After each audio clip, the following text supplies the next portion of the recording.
Hi, this is Trent England with Save Our State, back with another one of our Six Questions podcasts. Very glad to have Terry Schilling here with us. He is the executive director of the American Principles Project. And Terry, that's my first question.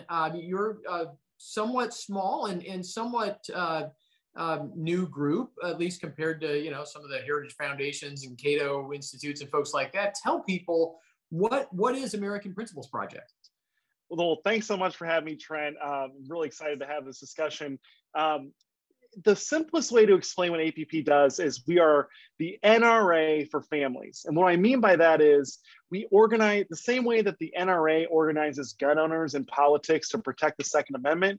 We organize families in politics to protect children, family formation, and all the other ways that government and the culture is attacking us. So we work in campaigns and elections. We work in public policy to represent families and fight for them, because obviously the family is the most important institution of all mankind, not just of our country. And it's really important to have a special interest group that's fighting for our interest in campaigns and elections, and then also public policy. So we're around $7.5 million. Hopefully this year we'll get to between 12 and 15. That's my goal, to win some elections for the family in the upcoming midterm. But we work on, we use issues like the whole transgender extremism, critical race theory, and all the other ways that the family is under attack and the innocence of our children is under attack. We use that in politics to make sure that voters know what's going on and know who the good guys are and who the bad guys are. Well, Terry, this conversation could not be better timed, because while I usually spend my time defending the Electoral College and working on issues like that, last night I was in relatively small town Oklahoma at a school board meeting testifying against some of this transgender ideology. And, you work on these issues all the time, and I don't. And I'm curious what your take is on what's going on here. I mean, it's standing there in this town at this school district office. I mean, you just scratch your head and say, how did we get here as a society? What's going on? Well, there's a few things that have happened. The first and foremost reason why this is happening is because America has slowly created, over the last few decades, an economy where both parents have to work just to make ends meet. Back in the 50s and 60s and even early 70s, parents could provide for their entire family with one income. Now, mom and dad both have to work. In a lot of cases, they have to work multiple shifts, which means that there's less time to be paying attention to what the kids are learning in schools. And what that has done is it's given an opening to progressive activists to take over our school boards, to take over our schools, to take over the news media, all these other institutions, while parents have been busy at work providing for their kids. Secondarily, I think that there are two other factors. So this is happening both at the federal and the local level. And what I mean by that is the federal government is providing through the Department of Education what's known as federal grant agreements through the Department of Education that require schools locally to start up usually they're known as diversity, inclusion, and equity programs or anti-bullying programs. These are all disguised to push basically a racist and transgender agenda that is teaching our kids all of this crazy stuff. So at the federal level, they're requiring local schools across the country to accept this type of curriculum and these types of programs in their schools. But then on the local level, progressive activists have taken over our school boards, and they aren't even putting up a fight when the federal government gives out these federal grant agreements. And so what I tell parents is it's important to fight this problem both at the root cause, the federal grant agreements, but then also at the local level to make sure that we have school board officials who are going to stand up for the interests of our children. Basically, there's a lot at play here. It's mostly because we've put families on the back burner when it comes to the economy, and that's given a huge opening to progressive activists to take over our schools and lots of our other cultural and public institutions and inflict their agenda on us. Yeah, that's really interesting and insightful, because that's exactly what I saw last night. I mean, parents, when they heard about the transgender bathroom policy in the school district, they went to the school board members thinking, surely this isn't true or it's a mistake. And what they found was, I mean, people just didn't know this. They have a school board that is completely taken over by the woke left. And they, I mean, they literally had no idea. They're just sort of aghast at all this. So yeah, I think, that you got, exactly as you said, you've got a federal agenda, but these folks are active at the local level. And in many cases, they're way ahead of people who, you know, just want to have only girls in the girls' bathroom, which seems like a pretty thing. So Terry, yeah. Let me jump into the third question here, which is, staying with all of this. You do have, we talked about the local, we talked about the federal. In red states like Oklahoma, at least at the state level, you have some pushback. Oklahoma has passed legislation defending, women's rights to participate in female-only sports. Is this going to catch on in some purple and blue states? I mean, I think people have seen what happened in Virginia. That seemed, was focused on both CRT and the transgender issues. I mean, do you see this being an issue that is going to continue to gain traction in purple states and maybe even, flip some states from being purple or blue to red? Absolutely. So two parts to that question. One, is this going to start catching on in purple states? I think so. I think that the movement from the people is so strong, and you have a lot of outraged parents and young women who are upset about these policies being enacted at the local level, to the point where Arizona, which I consider to be a pretty purple state, just passed legislation that not only protected women's sports, but also banned gender transition surgeries for minors. This was signed into law by a pretty moderate Republican governor in a very purple state that has 2 Democratic senators. And so I think this is not only going to catch on in the purple states, I also think that this is a major opportunity for conservatives and really just Americans who care about biological reality to start making ground and headway politically and through public policy in these other purple states. And why I say that is because we have poll tested these issues, this whole set of issues regarding critical race theory, the transgender extremism, even the LGBT curriculum that's being pushed in kindergarten. We've tested this, and it's extremely popular among Democrats, independents, and Republicans. What we're really seeing is the elite opinion stream has radicalized. And what I mean by that is the wealthiest, most powerful, well-connected people in this country, the top of American culture, has radicalized. They're really the only ones that support this type of stuff. And I'll give you an example. The popular opinion stream supports the Ron DeSantis parental rights education bill. Even 45% of Democrats in Florida support his legislation to prohibit public school teachers from talking to young children about sexual orientation and gender identity. These are not controversial issues. In fact, they're very commonsensical. And in fact, I don't think we should have to pass laws to ban it. I think we should instead have to pass laws to allow these teachers to have these types of very sensitive and a lot of times inappropriate conversations with children, especially as it pertains to parents not even knowing about these conversations. So I think not only is this catching on in purple states, it is. This is a major opportunity to win over a lot of moderate and persuadable Democrat and independent voters over to the pro-America, pro-family coalition that we're building. Talking with Terry Schilling, he's the executive director of the American Principles Project. Terry, the website, this doesn't count as a question, by the way, but the website for American Principles Project?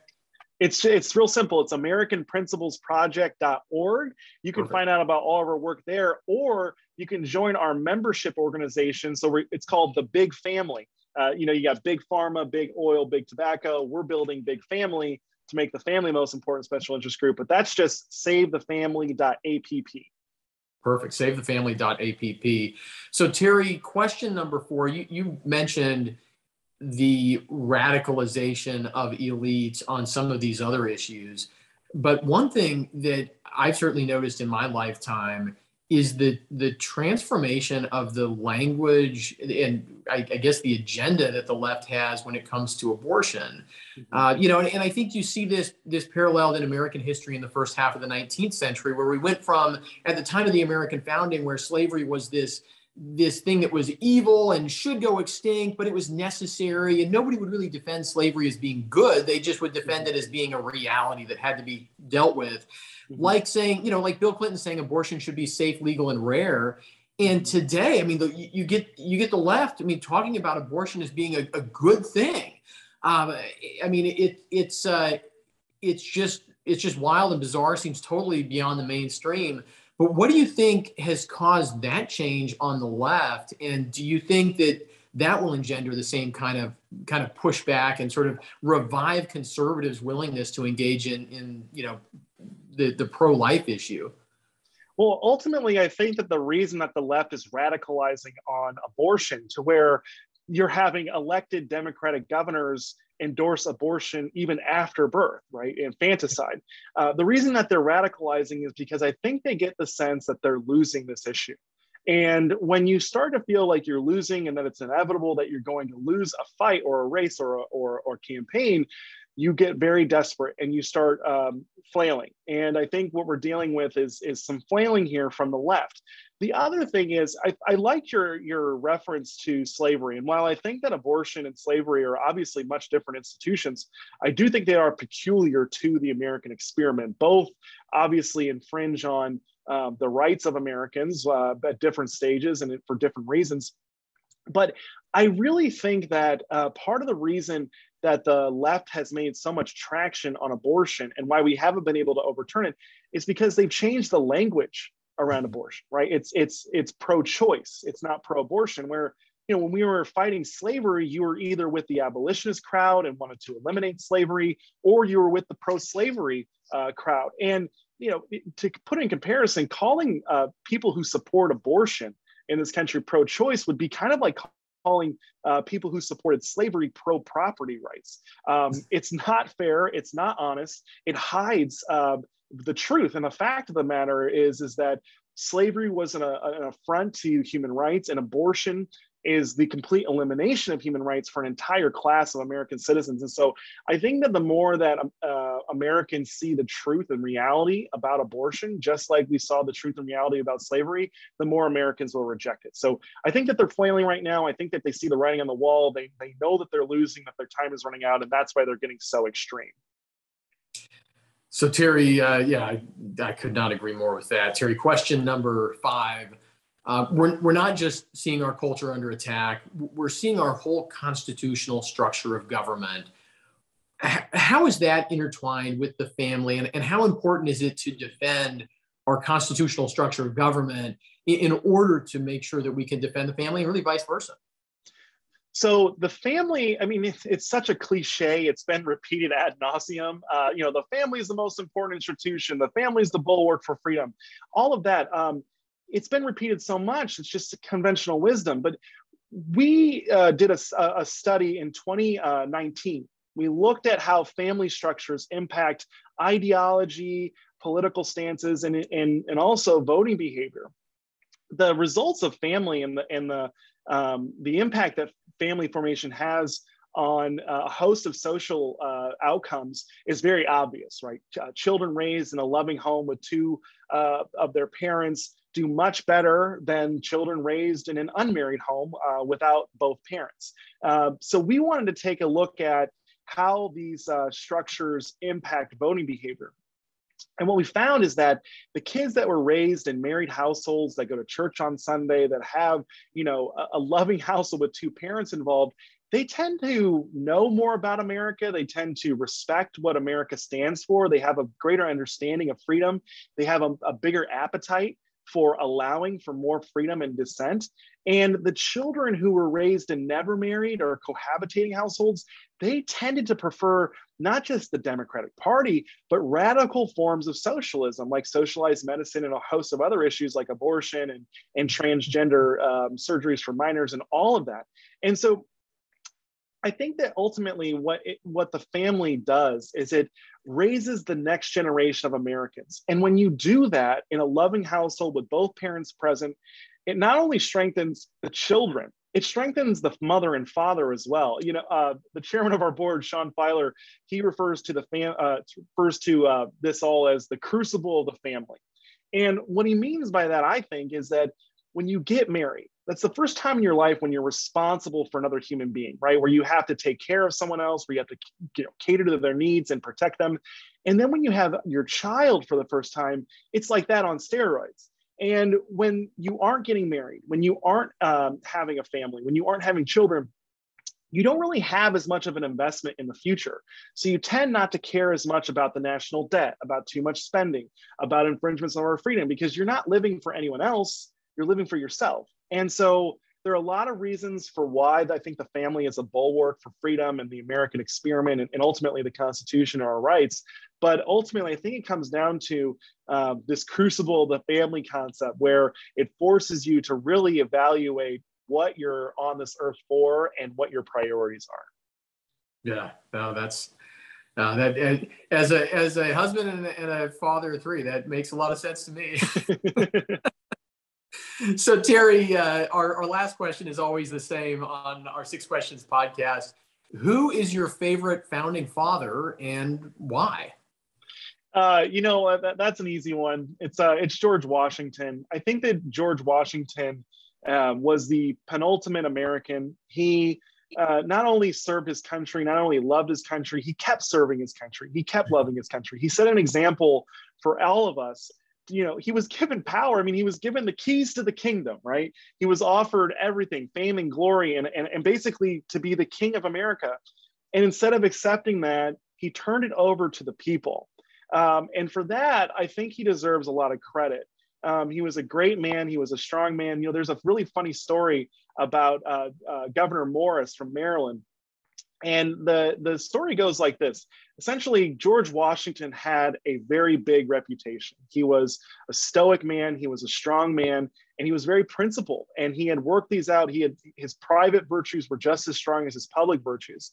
And Governor Morris was dared to go up to General Washington at a fundraiser or at a dinner party, slap him on the back and say, "Good evening, Governor, General, how are you?"